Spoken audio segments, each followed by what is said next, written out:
Just a few announcements before we get into the meat of things. One, the Memorial Day Parade that the Hammond Mohawks sponsor is again on for Monday, May 29th, and they're looking for participants. So if you have a float, a band, a car, an antique car, a marching band, etc., we welcome you to participate in the parade.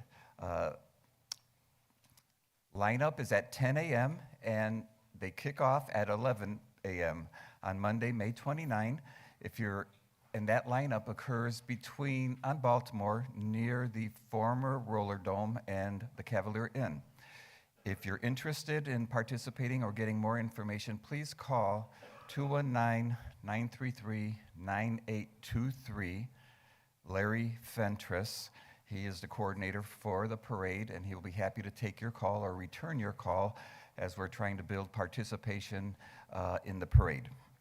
Thanks. Also, wanted to take a moment. Last fall, a new memorial was dedicated in Hammond for vets serving in all wars, and it's located on Douglas and Lyman, or near the Erie-Lackawanna Trail, which is next to the Social Security office on Douglas Street. I left brochures on the table out front. Ernie Dillon, former councilman in the City of Hammond and for Lake County, worked on this for over 10 years to get it going, and the dedication happened this past fall. If you're interested in seeing another super memorial, brochures are on the table as you leave, and I'm happy to share that with you, and I'd love for you to see that. A lot of hard work went into making that happen. Also, want to mention that the Senior Center at Pulaski Park is open Tuesdays and Thursdays from 9 to 3. Anna Mamala from the Parks Department does a terrific job in organizing that and making that work, as well as a local volunteer, Rosemary Voidilla, who spends a lot of time there with Anna to make sure that that is a friendly, nurturing atmosphere to all seniors that come to it. I just learned today that there will be a cleanup along Boy Scout Road, weather permitting, next week by Public Works and some of the Park Department employees, and that will be a pleasant event to have happen and to clear it up during the spring so that it's not as unsightly as it presently looks. So thank you to Felix Gonzalez, head of Public Works, for arranging for that. Also, people who are looking for jobs, all you have to do is drive down Calumet Avenue or read the paper. Just read that BP is hiring, and they're starting out at $37 an hour all the way to six-figure salaries, and they're asking for people to apply and to get interviewed. Along Calumet Avenue, American Stairway has signs out and has had them out for some months now. Initially, they were looking for welders. Now they're just looking for anybody who wants to work there. They pay well, too. They're an outfit that came from Illinois a few years ago. UniFirst at 141st and Calumet Avenue also had a sign out that they're looking for more workers and to come in and apply within. And then the newest player in town, United Hospital Services, located in front of Munster Steel, is broke ground. Well, they broke ground a year ago. They had their ribbon cutting a month ago, and most of their employees are currently from Hammond, and they will be looking for more employees there too. So if you know anybody that's looking, those are some places you can go to and start. One last item. A couple of residents from the 1st District took on a very large job a couple years ago. They started fishing out tires out of Wolf Lake. And these fellas all together must have pulled out 250 or so tires out of Wolf Lake. And currently there are still a little over 100 left along 129th near the toll road. And the gentlemen who did this were Joey Wright and Joe Kruzik, and I think they get a big round of applause for their efforts.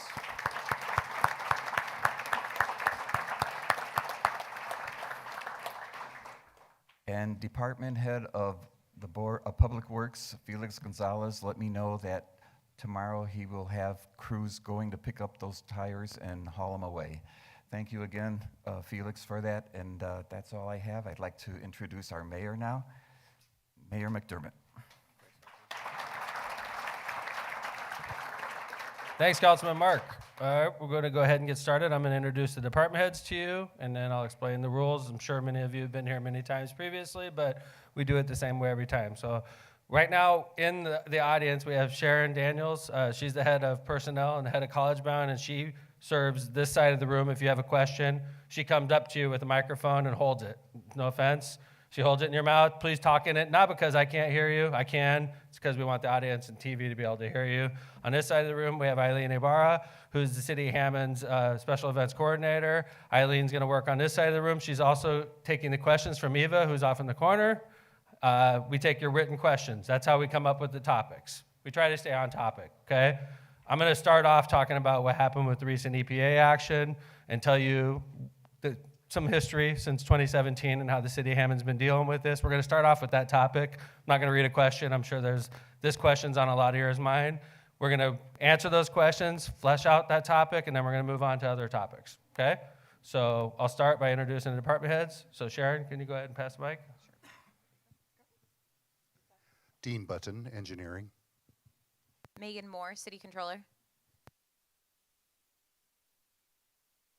Jim Talon, Park Department.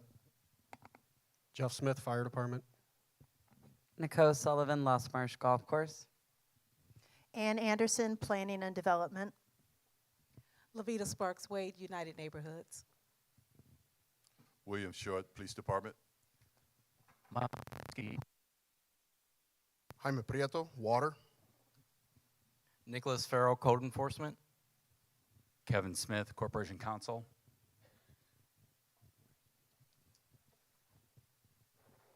Thanks, Kev. Ron Novak, Environmental Management. Brian Poland, City Planning. Carmen Paniagua, Housing Authority. Marty Wolgus, Hammond Sanitary District. Jack Smith, Sewer Maintenance. Chris Sakalaris, Legal Aid Clinic. Owana Miller, Community Development. Felix Gonzalez, Public Works. Kelly Kearney, Inspections Department. Juan Moreno, Economic Development. Bob Vale, Building Department.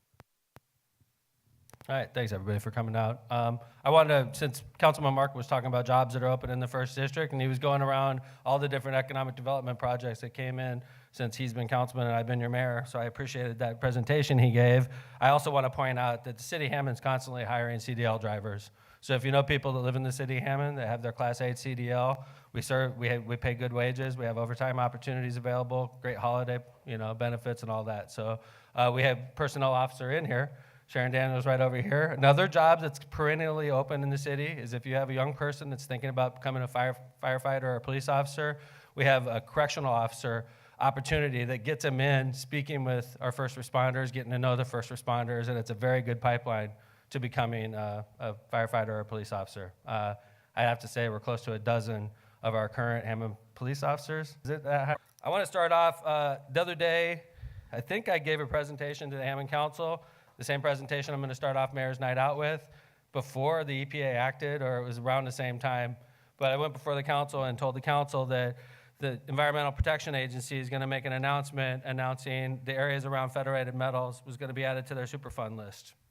This is nothing that was a surprise to most people that are paying attention to what's been going on. This all started really, first off, the problem started back in the early 1900s, 40s, 50s, 60s. It's been a legacy problem. We got a visit in 2017 by Governor Holcomb at the time. Shortly thereafter, the EPA held a meeting in Whiting that we attended.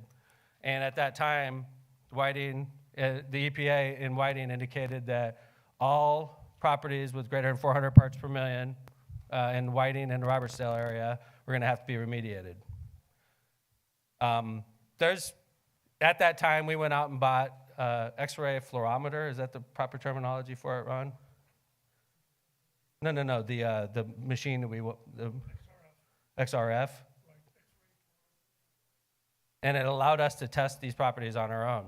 So we went around to Hammond with this machine in the Hammond Department of Environmental Management and tested all these properties throughout this area. We tested our public properties, we tested your property, your private property, if you allowed us onto your land, and we got an idea of what kind of problem we're facing here in the north, in Robertsdale. And at that time, we came up with private property, 112 pieces of private property in close vicinity to where we are right now that are close to federated metals. They had greater than 400 parts per million lead. This was in 2018. And we started making a plan at that point to start taking action on it so that we didn't have to wait for the Superfund designation to take place. And the Hammond Council, including your councilman, and the City of Hammond, the Department of Environmental Management, worked with a firm out of Indianapolis called Enviroforensics, and we began a process of putting together a plan on how expensive it would be for Hammond to clean up these properties. At that time, we said we were going to use gaming money. It didn't end up that way because of the ARP package that was passed by Congress. We used that money instead. But at the time, we were committed to using casino gaming money to clean up your private property up to federal standards so that while we're in this process of Superfund, which has begun yesterday or 2 days ago, this is going to be a long process. This is what we talked about back in 2017 and 2018. What if I owned a house in that Superfund area? And then the EPA came out and said, you live in a Superfund site, and my house could have been worth $200,000, and the next day it could have been worth $150,000 or less. And that's not fair to the people that own properties in this area. We have areas of Hammond that are graded 400 parts per million right now, like areas along the lake, the bike trail, areas around federated metals, but not your private property. So we came up with this program. We spent $5 million of city money working with Enviroforensics, $5 million plus. And we cleaned up 102 properties in Robertsdale, front and backyards. And if you had 2 trees and shrubs, when we got done, you had 2 trees and shrubs. And we took 2 feet of your front yard and 2 feet of your backyard, and we disposed of that waste like it was radioactive waste. We had to. This was what the federal government demanded. And then when Indiana's Department of Environmental Management wouldn't certify it, they wouldn't. When US EPA wouldn't certify it clean, they wouldn't. We have the Hammond Department of Environmental Management. So we certified it for you. And we certified it and filed it with the Lake County Recorder's Office. 102 pieces of property. So this designation, and I could not have done that without the work of the Hammond Council, without your councilman, without the federal government passing the ARP, which includes our senators, our representatives, the president. We used that money wisely, right here in Robertsdale. So when this came down on Monday, we weren't shocked. We were expecting it. And I know you're upset and scared. I could tell you that the EPA, in my opinion, is very sensitive to lead because of what happened in East Chicago, what happened in Flint, obviously. What happened in East Chicago, we're comparing apples to oranges. If the 400 parts per million that's on the bike trail and around that area, that's too high for federal limits. What was in East Chicago was monumentally higher. It was dangerous to health. This is not, we've been living with this since the 1950s, okay? And I'm not saying it's wonderful, but we've been living. This is nothing that's new. What happened in East Chicago is apples and oranges. I don't have it prepared word for word what I wanted to say, but I'm telling you what happened in 2016, 2017, the actions we've taken, the Hammond Council and the mayor working together to fix this problem before it even became a problem. And we're almost done. This year we're doing the last of the properties. And we're going to have 102 properties out of 112 that were above the federal limit. We've finished 102 properties after this year. The other 10 did not cooperate with us. And it's their fault. Now they have to deal with the EPA now. We asked multiple times to get on their property as a test, and we're denied. We asked multiple times to get on their property to make sure that we could test it so that we could do it, and we're denied. Now it's too late. Now the EPA is in charge. But we're going to finish our last of the properties. The residents of Robertsdale are in good hands. If you want to sell your property, you could certify that it's clean, and it is clean, which is important. It's filed with our recorder's office, but we do have a lot of work that's going to be done, hopefully, once this Superfund designation is complete. This could be a positive, but it's going to be a long haul, I think. I think it's a 10-year haul. That's what I'm saying, 10 years. I think that's optimistic personally. I see how the federal government works. So anyway, Ron, I'm sure you want to mention a couple things also, and then we'll turn it over to the audience and ask some questions, answer some questions. By the way, this is Ron Novak. He's in charge of Hammond Department of Environmental Management. He's our most senior city employee as far as seniority. He's got over 4 decades of experience working in the city of Hammond, so he's like our encyclopedia. I'm sorry, I aged you. So. It's okay. He was 10 when he started working, okay? The Federal Register was published today with the proposed designation of this area for Superfund. That gives you an opportunity to comment on it, pro or con. There'll be a 60-day period for comments to be made online in the Federal Register. Likely, it's going to be listed in the Federal Register as a national priority list site. That means it's on Superfund. Most likely the designation, after they review the public comments, will be made in September of this year. After that, 2 things happen. They need to do a comprehensive investigation.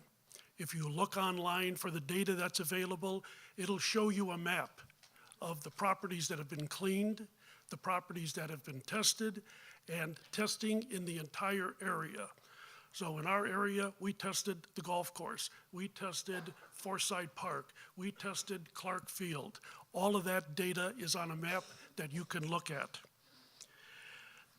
They need to put together a plan in regards to remediation. So they need to investigate where are the problems, determine the extent of contamination. Once that happens, they will look for responsible parties. Who caused this? Federal government doesn't like spending money that other people are responsible for. Whether or not they'll find any assets out there is still unknown at this time. Once the plan is finalized, excuse me, it'll go out for public comment again, and you can make a second comment on whether or not the plan is sufficient to do the job. After that, it's listed on the national priorities list, and the important thing, everybody knows what drives the engine: money. Depending upon the administration, the amount of money given in Congress, will there be funds to fund the cleanup?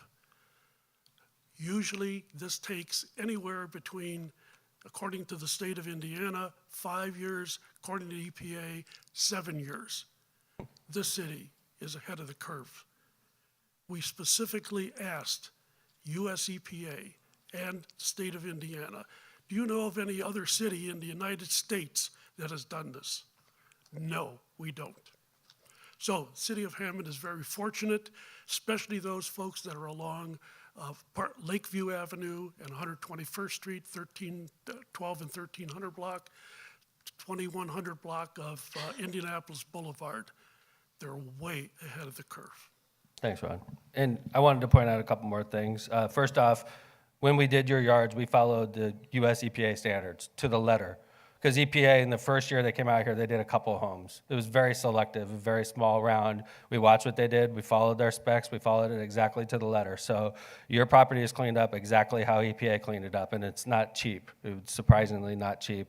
Secondly, now think about, this problem isn't contained to just Robertsdale. I'm the mayor of Hammond, but I want to talk about something that occurred over the course of a decade and think about where we are right now. Day like today, usually we have northerly prevailing winds.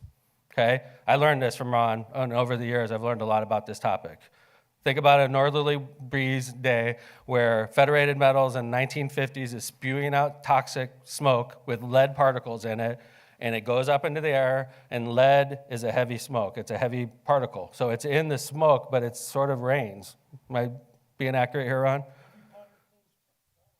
So the smoke would come out, the wind would take the smoke and blow it north towards Lake Michigan, and while the smoke is going towards Lake Michigan, it's raining on Whiting.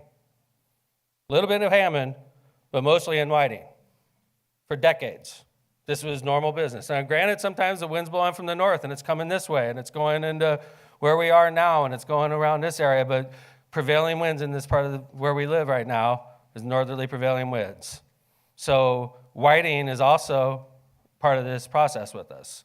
And Whiting was the innocent victim in this case, from a plant in Hammond, and this all started when my dad wasn't born yet. So we're talking about legacy problems that we have to deal with in 2023, and we're dealing. I'm not shirking responsibility, but I'm trying to be a good neighbor now, knowing that the city of Whiting's problem is much more massive than the city of Hammond's, much more massive. There's mutual litigation being talked about with the city of Hammond and Whiting right now, and there's uneven splits in how we intend to recover because Whiting has a much bigger problem than the city of Hammond does, and we acknowledge that.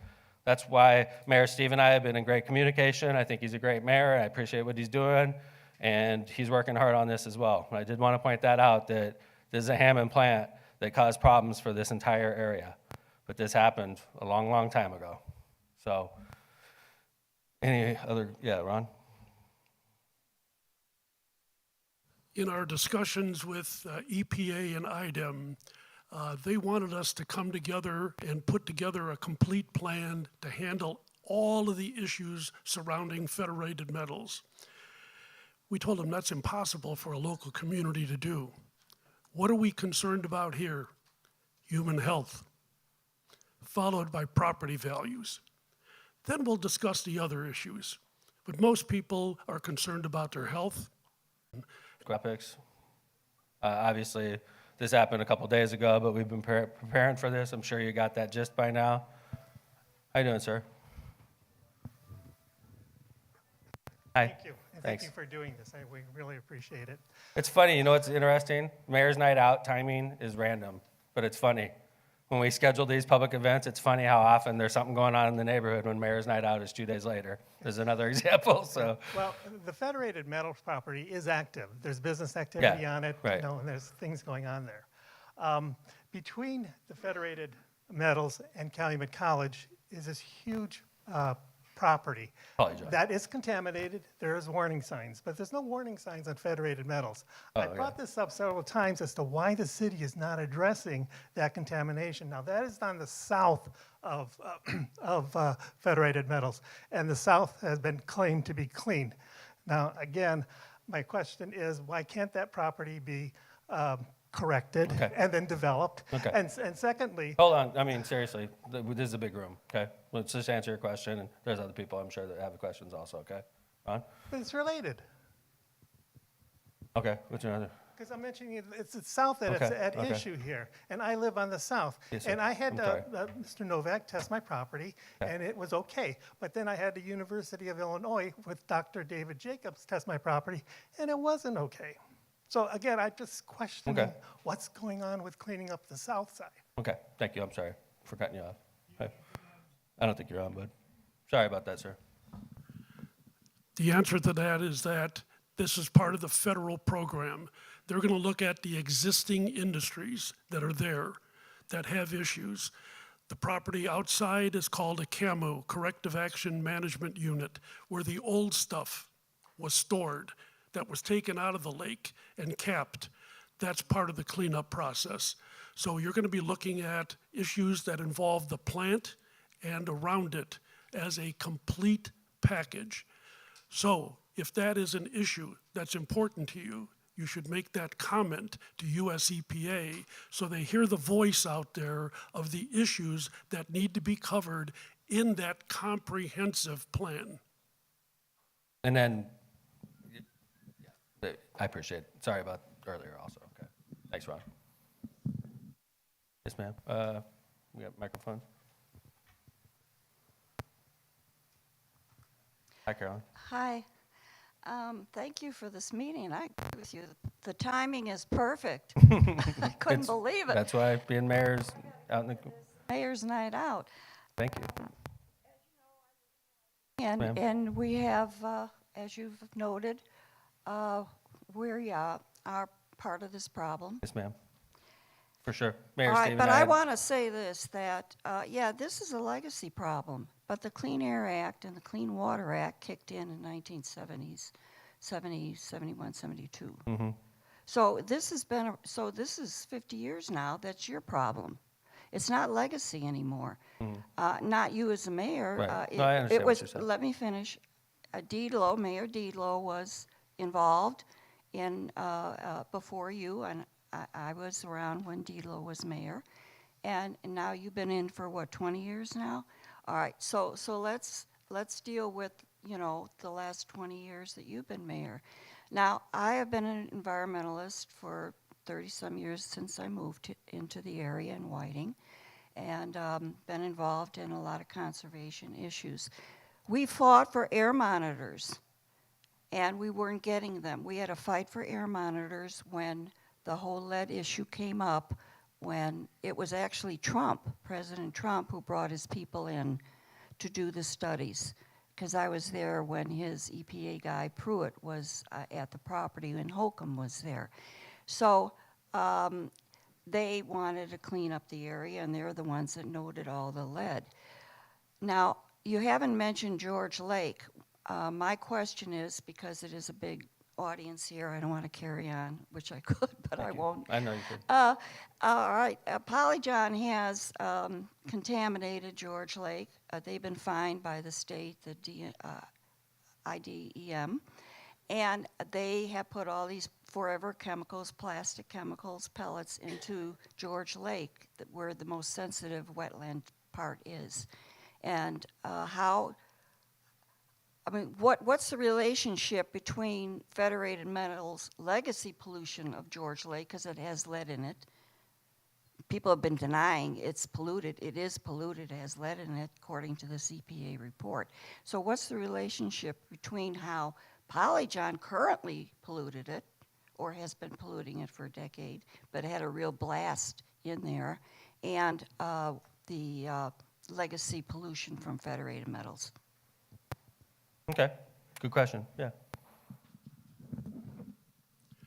This is all part of the cleanup for Federated. That will be, the lake is part of it. You'll see it in the maps. They have sample data there. It shows that it needs to be remediated.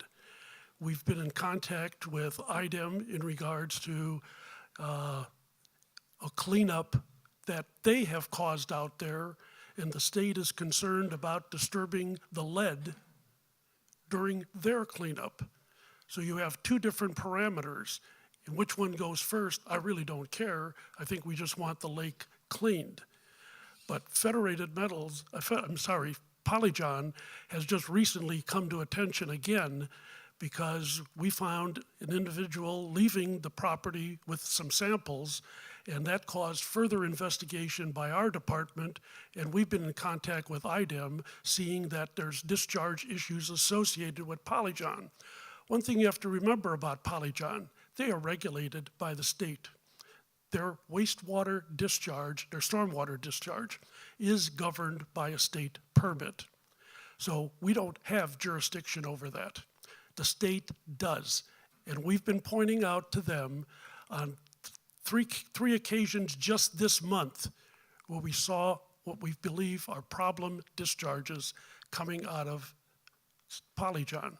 So the cleanup will, once it takes the sediment out of that lake, will take care of both problems. But now you have sort of a disagreement between the federal government and the state government as to timeliness for that particular undertaking. Okay. Questions? How you doing? Okay. Across from BP, and is this all a Federated Metal problem, or The lead is, the lead is, Yes, ma'am. it's nothing? I from- imagine, I mean, I'm not an expert on the industrial plants that were in Hammond in the 30s, 40s, 50s, and 60s, but the lead came from the Federated Metals site, and it rained on the surrounding community. I'm sure there's plenty on this side also from when the wind was blowing the other way, and I'm sure there's some east of it as well, but for the most part, the problem, that's on the border of our city, and everybody else got infected with the lead, which is regrettable. And at the time, they didn't have the technology to test for it, and we do now. And it's a problem, and it's something that Hammond has to acknowledge. I think that's why when Mayor Spebar suggested in the litigation that if it's mutual litigation and we're both suing, that maybe the recovery is different. Maybe they get a bigger percentage of the recovery. Maybe they get 2/3 and Hammond gets 1/3 of any recovery, and I'd be open to that because it's our problem that rained on Whiting. Is the Federated property cleaned up? Because isn't there a medical building there? Ron, could you talk? Federated is made up of 3 parcels right now, one a medical building in front, probably not much of an issue, only because there's a lot of concrete there. You could cap it with Right, concrete, which is right. probably what's going to end up happening. But there's the old globe roofing in the back, that poses a problem. The CAMU, that is the old dump area around it, that's a problem. But this will get cleaned up eventually. That all turns out to be the scope of the cleanup, and comments such as the gentleman made there about making sure those issues are addressed ad infinitum, not plastic patches, okay? It's done permanently. We just took a hike before, and talking about the Polyjohn issue that was brought up, we took a hike right before this and walked around, and Polyjohn makes porta potties, and they're blue. And when they cut and they assemble them, these pieces fall to the ground inside their shop. And then sometimes when they load, the doors open and it blows everything around and they get outside of the shop. And they have plastic pellets all on their property. And then when it rains, it flows into the stormwater and it comes out and it ends up in the North Basin. And it's unacceptable. That Polyjohn can't keep their waste on their property is unacceptable. And we're trying to get the state to monitor that, but it's dangerous for the animals and it's not right. You have a property, keep your waste on your property, and they can't do it. I want to point out that Polyjohn's been here a long time. It's worth a lot of money. And I also have to be careful as the mayor not to get us in huge litigation that costs us tens of millions of dollars, because it could. This is an expensive company. It's worth a lot of money, and they've been in here since way before I got here. They got here in the 80s. Is that true? In the 80s. And at that time, a decision was made to allow them to come here, and it was environmentally sensitive area. We acknowledge, and we think about that today, but when that came here, they didn't think like that. And they brought Polyjohn in, and it's not wonderful.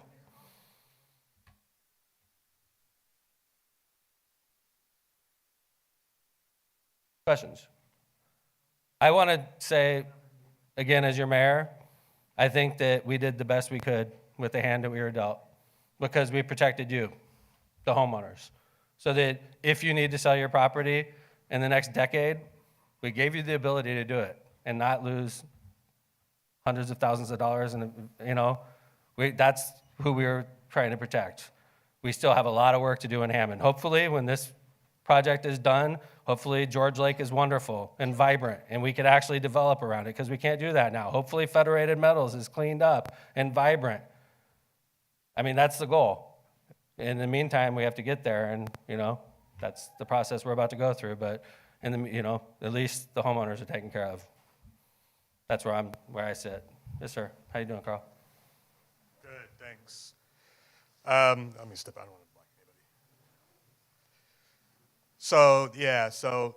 anybody. This is a convoluted. It's very upsetting. I don't live in Robertsdale. I live in South Hammond.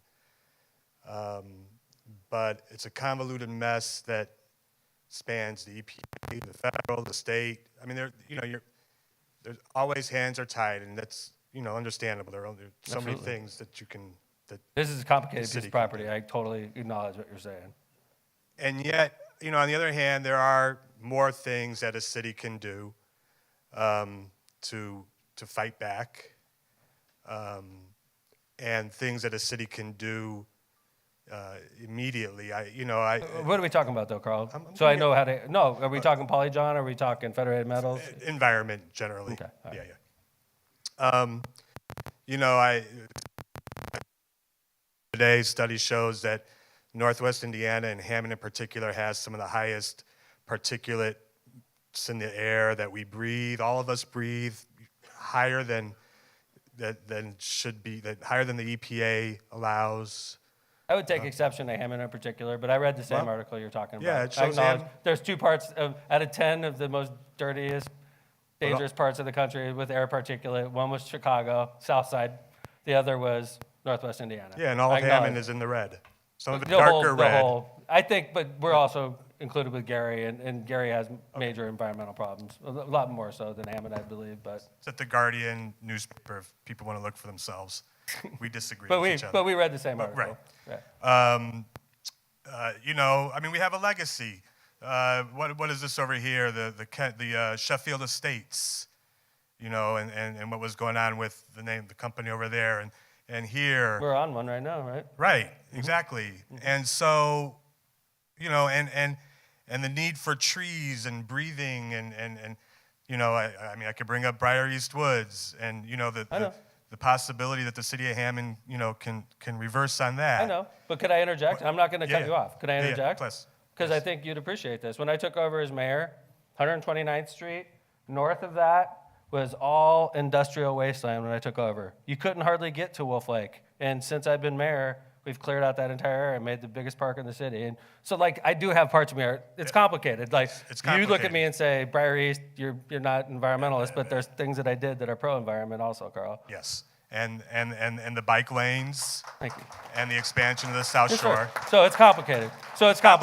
And I So- agree with you, too, a lot more than you'd think. No, I know. Okay. So I guess there's two things that I can ask. One is that in this room and throughout the city of Hammond, we have environmental activists who have been working for years, the canaries in the coal mine, that have been saying, chirp, chirp, this is going on, and it's a battle. And, you know, we work for a living, we have jobs, we're retired, it's not our full-time gig, and yet we're the ones who, you know, not even me, I'm not even all that good at it, but there are others here in this room that are very good at it, and I think that they should be listened to and given a front seat at the table to raise that alarm. Thank you. And the other thing that I think that the city should consider... I appreciate what you're saying. Yeah. I think it's very, very nice. The other thing that the city should consider is that there's this C40 cities, which is mayors around the world taking ambitious, collaborative, and urgent climate change, or climate action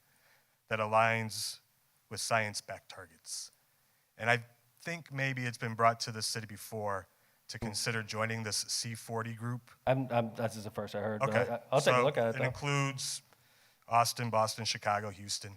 I think that for Northwest Indiana to lead the charge, because this is not just a Hammond problem, it's a Whiting problem, and it's a legacy, and we've all made pretty good livings off of the legacy. My parents were steel workers, but it's time to change. I appreciate that. So I appreciate you should look that. into C40. Thank you. Thanks, Carl. That was really nice. And by the way, I know you and you guys, the group you're running with, and the Briar Woods issue. You guys are with all the best of intentions of the city. I want you to know, even though we may not agree on that issue, we're not mad at you. We're not. There's a lot about what you say that I totally sympathize with and agree. So, what's that? Oh, yeah. I'm just saying. Like, I'm not mad at... Miss Marsh comes to Mayor's Night Out and lights me up sometimes, and I'm not mad at her. She has the best of intentions. I'm not mad at anybody. I'm trying the best I can, and we got to proceed cautiously and try not to get our butts sued also and pay tons of money in lawsuits, and I'm trying to, like, thread that needle. So, all right, questions. Dave, you're killing me. I'm asking you. You don't want to say anything? Could you wait for, okay. Could you wait for the microphone? I prompted you, which is unprecedented. No. There's a meeting with ITEM on Yes, Friday night. Right. A very terribly inconvenient Is that at time Cal and College? date. I At know Cal Dr. College. It is? Room And 200, Dr. McCormick? Nice to see you. Okay, It's yeah. 200, and I think that would be Friday, 7 o'clock, I think? Or Friday at 5 o'clock. 5 right? o'clock, thank you. Which is, I think, terribly inconvenient. I think they did that to us because they didn't want to meet with us. Well, So it was, thank Representative Jackson for that. She right. really did Well, put that keep together. in mind, she works during the week. She did a and great stay job, up. though. She got the meeting, which Right. we hounded her for. My gosh, that's in my face. But no, I think I have to applaud you. I think it was very prescient. I think to go out and clean up those properties Thank made you. a lot of sense. I think you did a great job with that. Oh, I that's think you're sweet. going to avoid. I appreciate it. But this raises so many issues. And with regard to Polygon, just so you know, if you're like me and you're bored at night, the document itself is 140 pages. But if you go into the annex, there's probably better than maybe 1,000 pages on federated metals, and all of you should read that. If you have nothing better to do, I'm about halfway through, because it's a lot of information, and all of us should just be incredibly angry at the state of Indiana for what they did. I mean, they really, really messed up, and I don't want to tell them we're going to roast them on Friday night, but they really deserve to be, because they let the city down, they let the community down completely. And on Polygon, see, I'm not afraid of litigation. I already filed my notice to sue them, back then. Just so you know, I had tests done. There was no lead found there. Did you get them for, is it clean water violation? Is Yeah. that where, good for you. And Thank you. there's no lead. I had it tested for lead, and the lead all came back way under the limits. Thank you. And if you look at, But you know, I totally agree with where you've been for years on this issue, that if Polyjohn's gonna do business, they gotta keep their waste on their property, and they can't do it. I walked around the entire perimeter, and there's blue pellets everywhere. Right, And that's coming from them, obviously. Yep, and you'll find it now a mile away. It's migrated. agree with you. And the I agree state with you. did It's not nothing. acceptable. It's You not know, acceptable, Dave. IDEM would rather fight local environmentalists, local citizens than work with us. They I- fight everything. I appreciate you guys. So, And lighting a fire under my butt's a good thing, and you guys are right on this, and we're gonna proceed accordingly, okay? That I'm going to slink back in my seat. Thank you. Good. Thank you. Nice to see Dr. McCormick in the audience from Calumet College. Good to see you. Thank you for being here. I want to introduce the councilman also in the audience. Did you have something to say, Doctor? I'm sorry. Yeah, sure. I was just wondering, the designation of the Superfund with all the housing development that is planned for Clark Field, how do you think that will impact the value Great question. and the development that is exciting? Okay.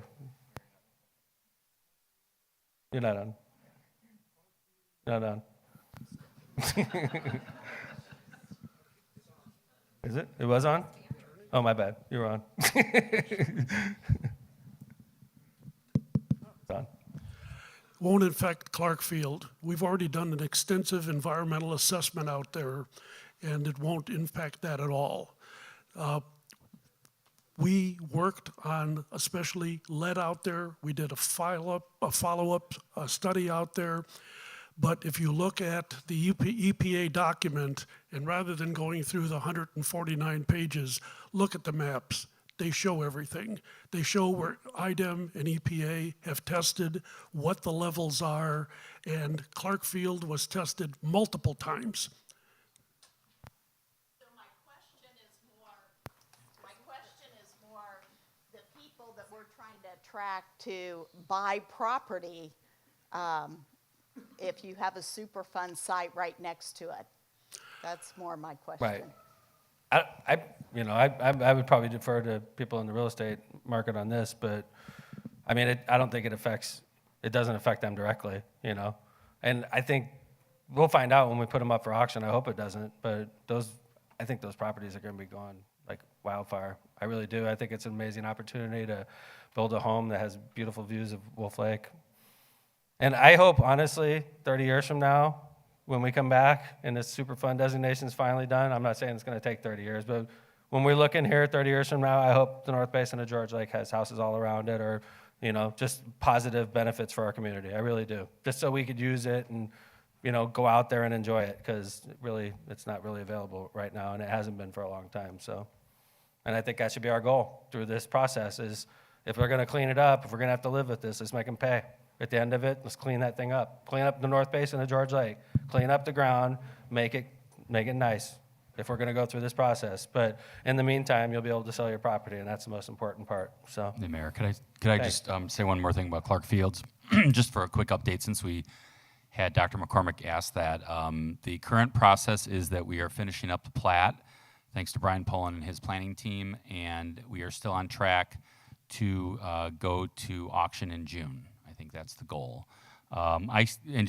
Anecdotally, Dr. McCormick, I can tell you that every week I get a call about somebody who asks me, I got a text today from somebody who lives in Munster, when are the lots going on sale? When are the lots going on sale? So I still think there's extreme interest in that. I know Mylan hears that all the time from people up here as well, so we're hoping it's going to be a big success. The lot lines will be drawn and finalized, I think, in May. I believe Dean said that the road is going to go out to bid in April, so we're on track.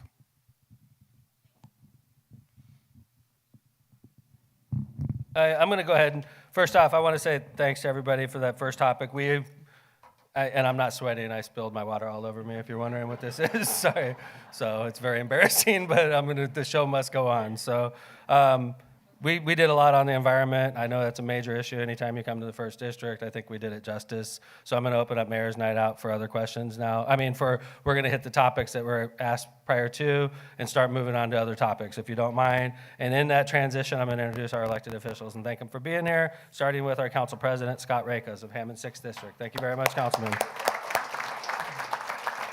Again, your host, Councilman, 1st District Councilman Mark Halwinski. Hammond Councilman at Large, Dan Spitali. Hammond Councilwoman at Large, Janet Venez. Hammond Councilwoman at Large, Katrina Alexander.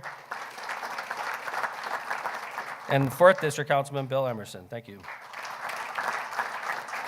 I want to remind everybody, Election Day is May 2nd. Get out and vote. We need good turnout. A lot of people are predicting low turnouts for Hammond because there's not a lot of contested races, so please don't let that happen. We need to go out and show solid numbers. We have great candidates running, so make sure you get out and exercise your right to vote. Early voting begins, Kevin? April 4th. Early voting begins. So normal rules, you can go to any of the basically super polling locations. Downtown Hammond has one, East Chicago. You can go to Crown Point and vote Hammond, any of the polling locations in the early voting period. And then on election day, you have to go to your precinct. So let's make sure we vote. They're great elections. And the council and the mayor, I think one of the reasons our city's doing as well as it is right now, and obviously I think it's doing well, I think the reason that we're doing so well is because the council and the mayor work well together. We really do. And I see gridlock in a lot of cities, and gridlock's not good. I see cities that were given millions of dollars to spend, ARP money, they were given millions of dollars to spend, and they argue about how they're going to spend it, and they can't even spend it because they're so dysfunctional. That's not going on in our city right now. We're working really well. So the only way to have a good council is to go out and vote for the people you believe in. So please, don't stay home. We got to all go out and vote on Election Day or before Election Day. So that's my plea, to be good civic people. And we are. Everybody in this room is a good civic person. So not just you. Get your family out to vote. Mayor, you reminded me, there's a polling change. If you live in the north end of Robertsdale and have voted at the community church, it's like, I think, 114th Street, that has been changed to Franklin School. So if you're planning on voting on Election Day and you used to voting in Precinct 1-1, that is now at Franklin School. Thank you. All right. Eileen, how are we doing? Good. So, It's not very often, by the way, when we start off Mayor's Night with a specific topic like that, there's obviously something going on. It only happens a few times where we go into Mayor's Night going, we know why everybody's here, and we got to talk about it. So tonight was one of those nights. So anyway, we're back to the randomness. I love it. So we have quite a few questions and concerns regarding the Pulaski Park pool. Okay. I'll read one short letter from a resident, but all are pretty similar, the ones Thank that you. were received. Good, thank you. So even though your letter may not be read, if you don't think Eileen did you justice, raise your hand, okay? But Eileen's going to try to do you justice. I'll try my best. So, right. Are you still planning on supporting your multi-million-dollar swimming pool project in North Hammond? There are so many other quality of life projects that need to be accomplished instead of investing in something that will only be used 3 months out of the year. Now that the Y by the Sportsplex will be building a pool and splash pad, a pool is not needed. What is needed is a new firehouse and infrastructure work to be done in Robertsdale and North Hammond. Work is needed on 117th Street, West Park Avenue, a Columbia resurface, 139th Street, needs sewer and water line replacement. Okay. This process, the Pulaski Park pool subject, has been building for over 5 years, back and forth. And we resolved, when I say we, Councilman Kowinski, on behalf of a lot of people in the Pulaski Park Neighborhood Association and my administration, we fought sometimes over this. We didn't see eye to eye for a long time on this. We went back and forth many, many times. And where we are currently and where I am currently, and I believe where Councilman Mark is currently, is we've agreed to do a lap pool at Pulaski Park that'll be open in the summertime. I thought it was a good compromise. So, all right. Got a couple claps anyway. And we have it being drawn up. It's going to be an asset to the community, available during the summer.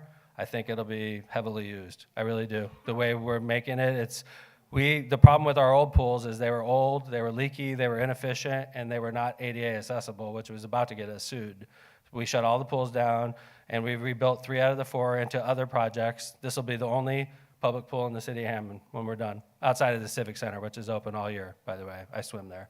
I will be swimming in this pool, though, because it's going to be 4 feet deep, if I remember correctly.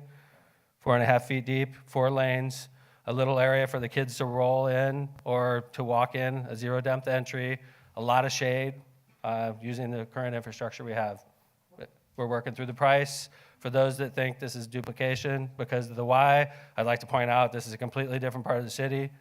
Other parts of the Hammond didn't work because we'd be competing with Munster Pool, and that's a great pool. You don't want to compete with that pool.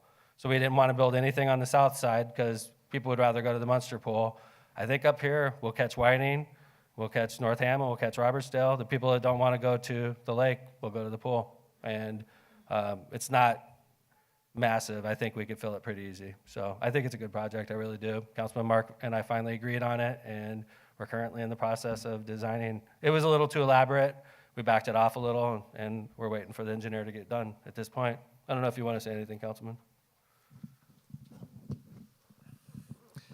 Yes, it's a little smaller in scale than the original pool. I believe it's going to have a couple of slides as well, and some places where you can hook up a volleyball net and play basketball in one corner of it as well.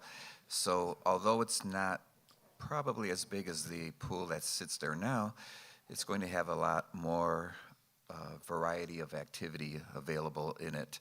And hopefully we'll design it in a way that we will also work on providing swim lessons, just like baseball and Little League.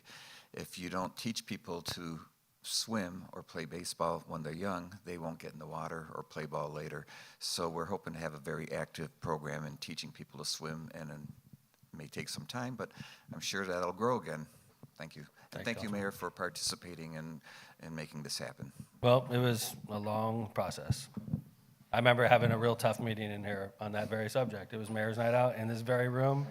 I remember it well. So we've come a long way, and I'm not about to change lanes at this point because I think it's a good resolution. It's a compromise, which is always good, by the way. We always want our elected leaders to compromise. We compromised in this case, and I think it's a good compromise. So, Jim Talon's head of the Park Department. You know what? Do you know any more than what we said, Jim? No, Mayor, I think you guys touched on everything. I think summer of '25 was the plan. We're swimming in the summer of '25. Correct. So we'll start construction, probably in the spring, like a year from now? Yeah, I think that was the plan, early Is that- spring. Are you under that Next year. question? That seems a long time. Yeah, I think we got to revisit that. Do you remember, Kevin? No, it wasn't this spring. I thought next year we were swimming. I thought it was like at the end of next year we were swimming. Yeah, is that what you remember? We'll figure it out. So anyway, obviously we're working on this still, and we have money identified, and we're just waiting to put the final details together. So, questions? All right, I understand that the person that wrote that question, if they don't want to identify themselves, I'm fine with that. I do want to point out that the YMCA is, for some families, is very costly. So, and the YMCA is not free. This will be affordable for all Hammond residents. So, Eileen.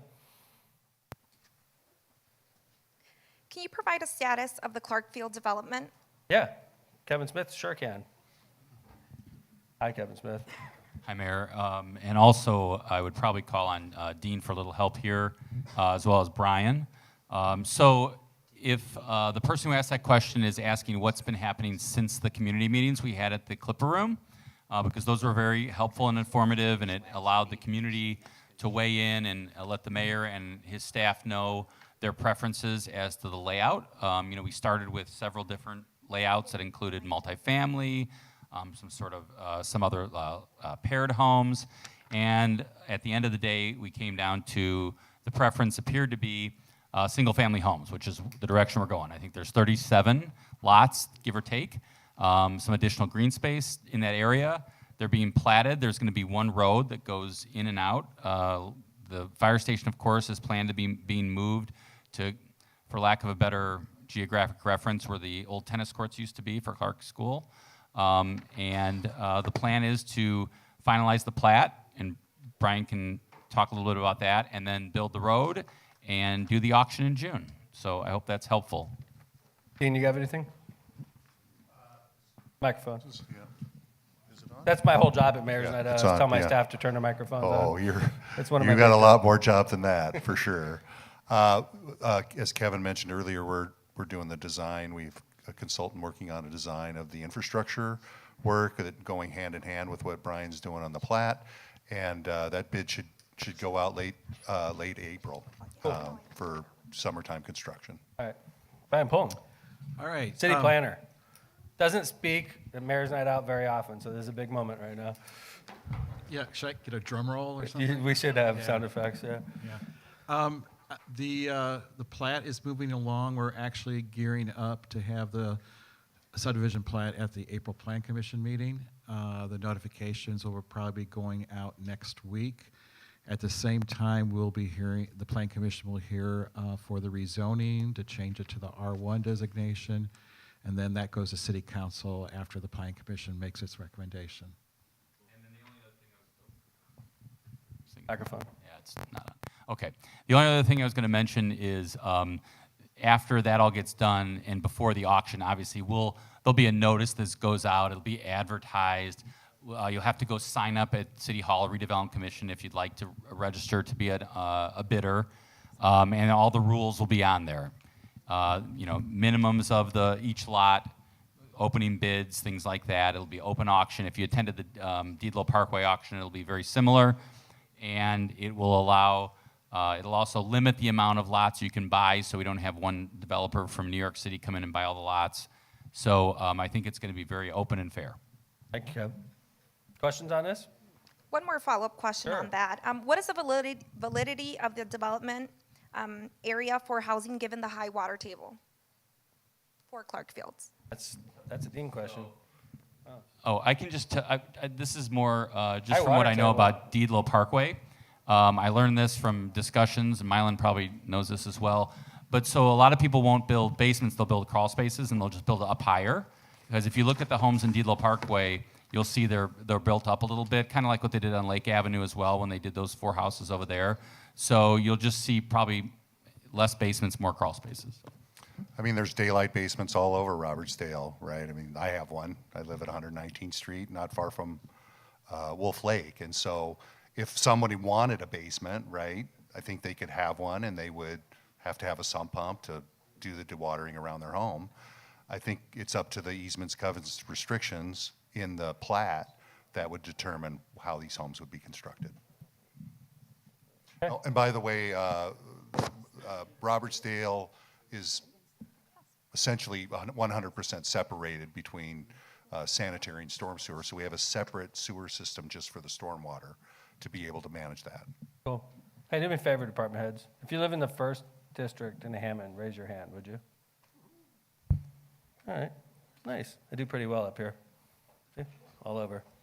So we do pretty well. Everybody, all the department heads live in the city. So, all right, let's go on. Next question. Is it about that, sir? Okay. Hold on 2 seconds. Just for the, I'm sure you could be loud enough to get on Jake's. Yeah.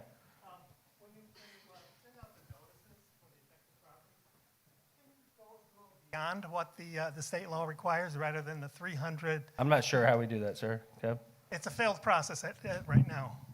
If you have an issue with the amount of distance, you should talk to your state legislator to attempt to extend that. The problem is once we extend over what's required, then we get into a position of, why didn't you go further? Why didn't you ask me? I'm down the block. I'm down the road. I'm out in the next city. Okay. And so our requirement is there so that we meet the requirement. Okay. And if you again, have the a question, process- if you have a problem with it, ask your legislator. The They'll- current process has failed because the residents do not get the notifications on sign. I got mine the day before the meeting. That's a notice issue. Mr. Pollen got cussed out by a few of the neighbors because they got it after the meeting. So again, it's just a common courtesy just to let the neighbors know. I agree, and that all this I'm meeting saying- is going to be taking place. Agreed. And I didn't, my comments weren't meant to be directed at the timing of the notice, but just to explain why we only go to a certain distance. If there's a timing issue, that's something totally different, and I wouldn't want to get the notice the day of either. I agree with you. So I'll work on that. And Brian and I can talk about And that. other municipalities have accommodated the residents for this. Okay, I'll look into that. Thank you. Bye. Microphone. These are tricky little microphones we got. Okay. Just to make the comment, when this topic was raised at a previous meeting, we went through our records on our notifications and the results, and as far as when the letters go out and when the green cards come back from the post office, and they were coming back within, on an average of 4 to 5 days. There certainly were outliers that came in longer than that, and they were, it could have been a lot of reasons of whether or not the person picked up their letter from the post office. So those are issues outside of our control. But our records are showing that people are getting their notices and are responding back in 5 days or less. Okay. Questions? Eileen? One last follow-up, Mayor. Will you be sharing the final plan for Clarkfield development, incorporating the request for more green space and the berm along Calumet Avenue with the citizens of Robertsdale? Sure, I have no problem with that. But like to catch everybody up to what happened is we had a meeting at the Clipper Room. It was a meeting with a crowd very similar in size, and they were very active, and we worked together, and I completely conceded where I was mentally walking into that room. I completely conceded and sided with the residents, and we agreed that that entire development should be single-family homes and single-family lots, very close in size to each other, and there was going to be no higher density housing in the entire area. It was going to be all single-family lots. That's how we walked out of the room, and that's what we proceeded to do. So at the auction, I imagine they'll have overhead drawings, right? Dean, do we have anything like that? Yeah, yes, sir. We have drawings that we can share with the public based upon the concept that was decided. Yeah, because we started off with like multiple options, and we went in the community, and then we picked one, and then we went back and came back to the community and said, this is the one we're going with, and the community didn't like it. And we started working on it again, and we went back, and now we're where we are. And it's just like the residents wanted it, quite frankly. So I think it's going to be a great addition. We're going to have 37 new single-family homes in Robertsdale. That's a positive, and they'll go up quickly. You watch. People are going to want these. That's great. That's a great sign for our city. Anytime you're building new houses, that's a positive. So, questions? The questions really are the written questions. Are these follow up to the same one, or? Sure. Yeah. Yes, sir. Great question. Clark School. All right, we got it. It was a quick one. He was quick on the draw. He said, Clark School. What are you going to do with Clark School? What's going to be done with Clark School? Because Clark School is owned by the school City of Hammond. We all know that. And I could tell you that first off, it's complicated because of a state law passed by the state of Indiana. I'm sure I've mentioned this to people in this room before, but if you've heard it before, please indulge me. Indiana passed a law that was protective of charter schools. Indiana legislators, for the most part, want charter schools to thrive, usually at the expense of public schools. And that's what we're starting to see, especially in urban cities like Hammond, South Bend. Well, not so much in Hammond, but Gary, East Chicago, South Bend. South Bend has a huge charter school that's sucking up all the public school students, and which is, for the charter school, that's great, but for the public school, it's horrible. Teachers are getting laid off, schools are being shut down. So Indiana passes a law about 5 years ago that said any empty school building has to be offered to a charter school before it can be put up for sale. So the school City of Hammond's biggest threat to its existence are charter schools. The biggest threat to them. Charter schools will take their students. And I realize I built one, but that was a long time ago. It's a completely different world between where the relationship with the school city and the civil city is. We have a great relationship, working together. We see what's going on in other cities around the state. And I think Haas works very well with the school city. But I don't think we need any more charter schools in the city of Hammond. I don't. So this law requires Hammond school